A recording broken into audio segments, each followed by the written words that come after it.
Bonjour à tous, c'est Timothée d'Apprendre le scénario. Dans cette vidéo, je vais vous montrer comment arriver à faire un storyboard sans matériel et surtout sans savoir dessiner.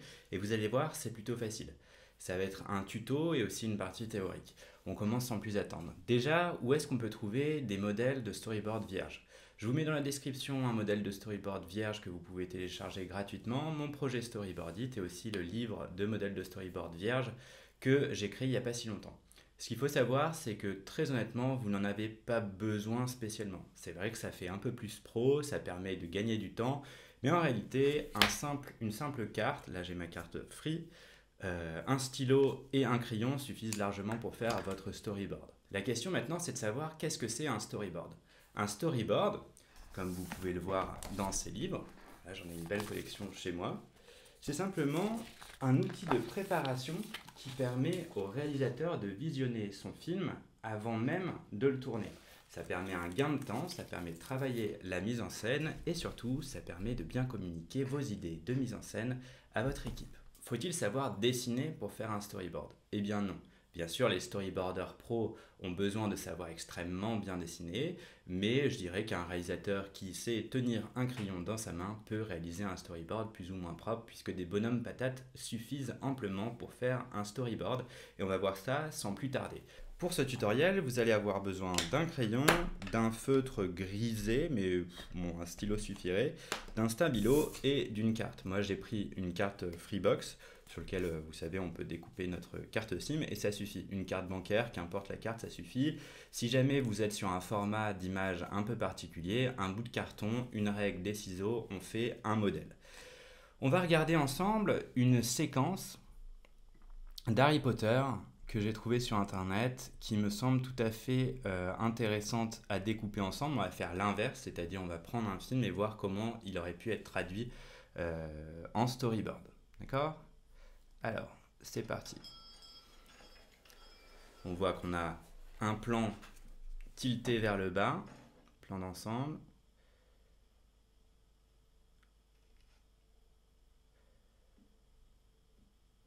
Là, on a un plan Steadicam avec un petit mouvement. Une entrée dans le champ. Je m'étonnais de ne pas vous avoir encore vu, monsieur Potter. Voilà, on va s'arrêter là. On va faire cette scène. Alors, dans un premier temps, on va mettre juste ici le numéro de la scène ou de la séquence. Là, en l'occurrence, on peut imaginer que c'est la séquence 23. On va le noter comme ça. Et on va faire le premier plan. Alors, j'utilise mon modèle. Tac. Vous avez vu, je fais ça rapidement. Hop. Comme ça. Et on va donner les informations nécessaires.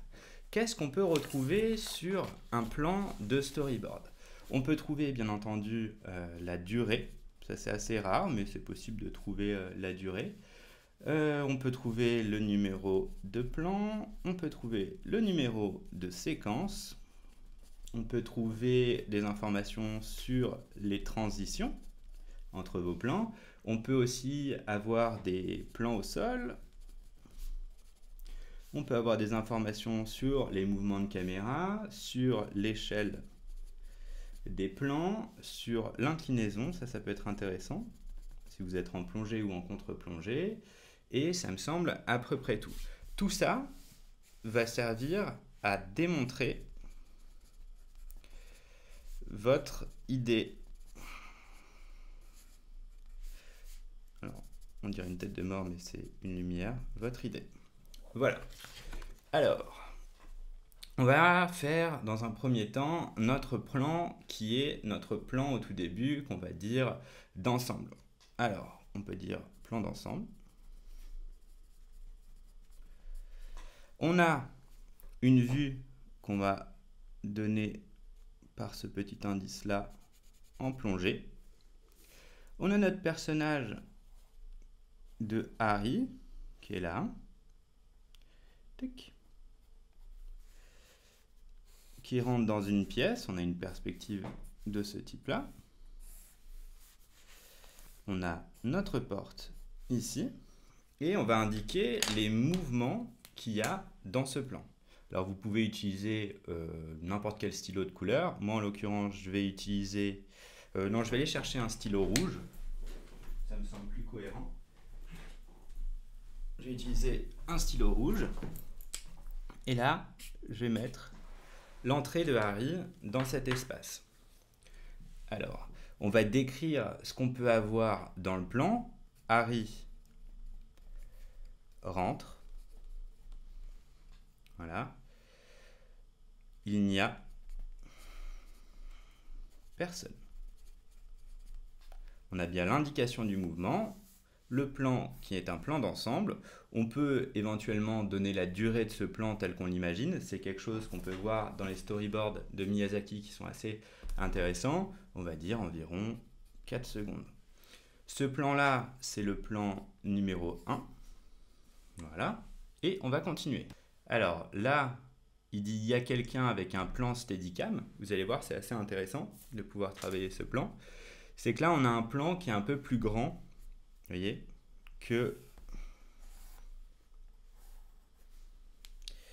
on a un plan qui est un peu plus grand à la fin qu'au début. Donc notre plan numéro 2, on va le noter là. On va faire plus ou moins un cadre un peu plus grand, comme ça. Hop. Tac. Parce que on a une sorte de zoom à l'intérieur de notre image. C'est comme ça qu'on fait, on peut le faire aussi avec les panoramiques. On aura un exemple de panoramique après. Hop. Donc on a effectivement la Steadicam, pas avec un Y, Steadicam. On a Harry qui dit, on a une ligne de dialogue, on va mettre Harry, il y a quelqu'un.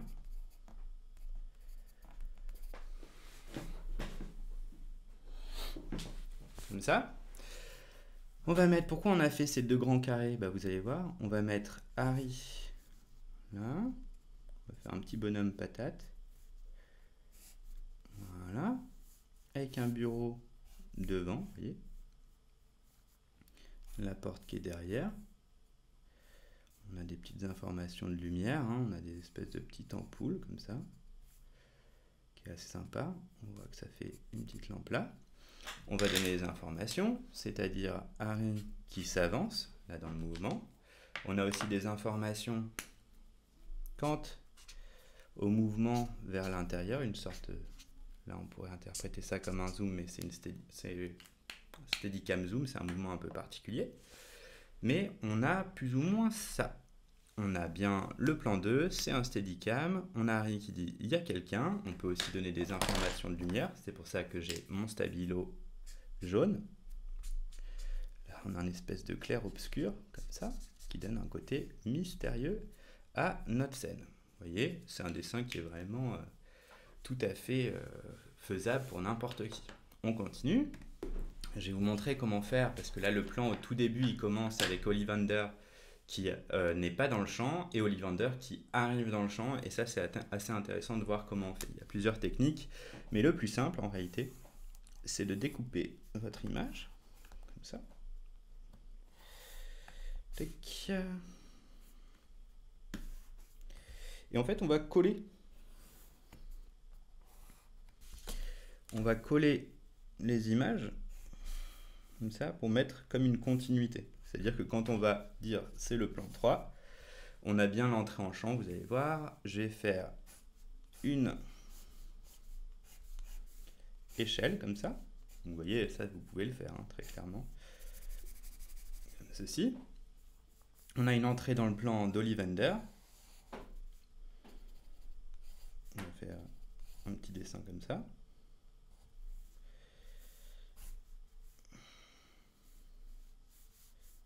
J'ai fait n'importe quoi, c'est-à-dire que là, c'était plutôt une bibliothèque, mais c'est pas grave, bon, vous aurez compris, c'était une bibliothèque. Là, on a bien Ollivander, comme ceci, et on a bien un mouvement dans ce sens-là. Et ce qui est intéressant, c'est de voir que le plan, bon, même si j'ai un petit peu dessiné n'importe comment, on comprend bien que c'est le même plan, numéro 3, on voit qu'il y a l'entrée dans le champ. Donc là, on va le décrire. On a, je dirais, un plan, c'est difficile à déterminer, mais c'est un plan moyen, voire gros plan sur Ollivander. Pour faire le distinguo entre le personnage de Harry et le personnage d'Ollivander, alors là c'est facile avec Harry, on va juste faire une petite marque ici, et Ollivander, on va lui mettre ça, pour bien comprendre. Après, en réalité, vous pourriez utiliser deux couleurs ou mettre un A ou un B, vous voyez. On pourrait très bien faire là un personnage A et un personnage B, ça suffira amplement. Je pense que ici on comprendra bien, on peut même se permettre de faire un petit dessin comme ça. Donc on voit ce qui se passe. Hop. Donc là on a bien notre troisième plan avec Ollivander qui rentre dans le champ. Ollivander glisse par magie avec l'échelle. Comme ça, une échelle magique, une sorte d'échelle magique, vous voyez. Donc là, on a bien notre plan. Maintenant, on va faire la suite. Donc on a bien notre plan. Ensuite, on a quoi? On a Harry. On a le plan 4, comme ça. On va avoir Harry, en gros plan cette fois, de Harry qui regarde vers le haut, comme ça. Vous voyez, c'est vraiment des dessins d'une simplicité sans nom. On a Harry qui regarde vers le haut, qui est surpris. Donc pour la surprise, on peut très bien noter voilà, les choses comme ça. Surpris. Si vous voulez donner un indice sur l'inclinaison comme ça. Là, je mets la cicatrice. On va mettre voilà, les petites lunettes. Harry surpris. On a une sorte d'inclinaison, donc on appelle ça une plongée assez légère là, qui est donnée comme information. On a toujours cette lumière un peu en clair-obscur qui apparaît sur le côté de Harry. Et ensuite, on a, donc là on va mettre, on va dire quoi, plan moyen également. Ça dépend vraiment de comment vous appelez ça, plan moyen. Et là, à la fin, on a juste le gros plan. Gros plan. On a Ollivander sur son échelle qui regarde Harry comme ça. Alors là, en l'occurrence, on n'a que des cuts. Vous voyez, entre les images, c'est toujours un montage cut, mais ça aurait pu être un crossfade, donc un fondu enchaîné. Ça aurait pu se noter comme ça. Là, en l'occurrence, il n'y a pas grand-chose à noter puisque c'est toujours en continuité. On voit qu'on comprend bien ce qui se passe à l'écran, que c'est un dessin qui est somme toute assez normal. J'aimerais quand même vous montrer quelques petites informations pour que vous compreniez aussi des techniques. Si jamais vous avez un plan, où vous voulez jouer sur le flou, vous pouvez jouer par exemple sur le flou. Comment le montrer à l'écran? C'est assez facile.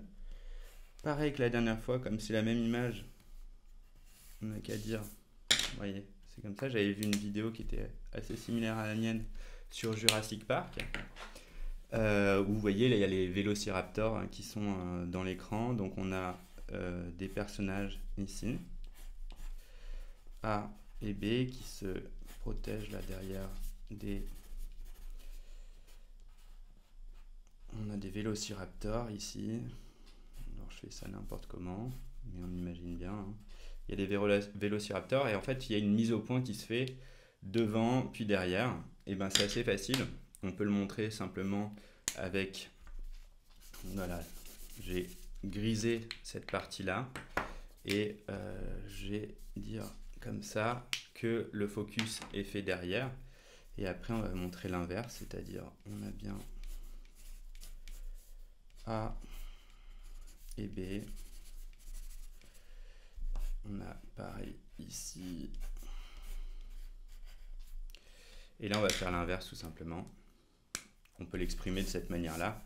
Vous pouvez donner des indices aussi sur le côté de l'image pour bien exprimer ce qui se passe. Il suffit juste que ce soit très clair pour vous et pour pouvoir l'expliquer à votre équipe. Il y a d'autres informations que vous pouvez donner, par exemple, si vous avez un panoramique, que ce soit un panoramique vertical ou un panoramique horizontal, vous pouvez l'exprimer de cette manière-là. Tac. Là, ça va être un panoramique. Admettons, si on a un personnage, voilà, comme ça, qui a les mains dans les poches, et on a un panoramique qui se fait, on peut le noter, pan, comme ça. Donc, on a bien le début de l'image et la fin de l'image qui se fait là. Donc, on a exprimé le panoramique. On peut le montrer comme ça avec une flèche. On peut le faire aussi dans ce sens-là. Donc par exemple un panoramique qui va se faire entre deux personnages. On peut aussi rajouter un plan au sol.